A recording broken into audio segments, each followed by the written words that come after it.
America সফরের সময় প্রতিবারই মার্কিন প্রেসিডেন্ট জো বাইডেন ও তার স্ত্রী ফার্স্ট লেডি জিল বাইডেনের জন্য কিছু উপহার নিয়ে যান ভারতের প্রধানমন্ত্রী নরেন্দ্র মোদি।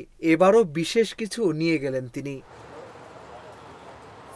এবার প্রেসিডেন্ট জো বাইডেনকে একটি প্রাচীন ট্রেনের মডেল উপহার দিয়েছেন মোদি। মডেলটির 92.5% রূপা দিয়ে তৈরি। মার্কিন প্রেসিডেন্টকে দেওয়া এই উপহারের মডেল ট্রেনে ইংরেজিতে লেখা দিল্লি থেকে ডেলাওয়ার। উল্লেখ্য, আমেরিকার ডেলাওয়ারের উইলমিংটনে জো বাইডেনের বাড়ি রয়েছে। সেই জায়গা থেকে মডেল ট্রেনের এই লেখা বেশ তাৎপর্যবাহী।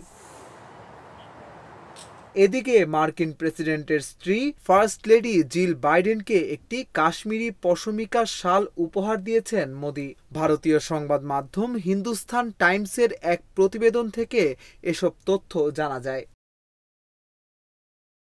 হাই ভোল্টেজ কোয়াড বৈঠকের আগে বাইডেনের সঙ্গে আলাদাভাবে দেখা করেন ভারতের প্রধানমন্ত্রী।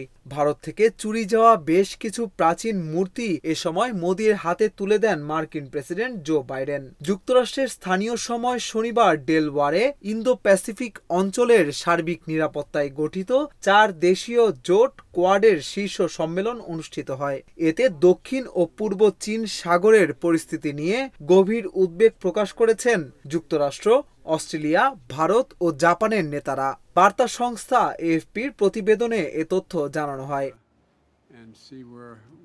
সম্মেলনের নেতৃত্ব দেন মার্কিন প্রেসিডেন্ট জো বাইডেন। উপস্থিত ছিলেন ভারতের প্রধানমন্ত্রী নরেন্দ্র মোদি, জাপানের প্রধানমন্ত্রী ফুমিও কিশিদা ও অস্ট্রেলিয়ার প্রধানমন্ত্রী অ্যান্থনি আলবানিজ।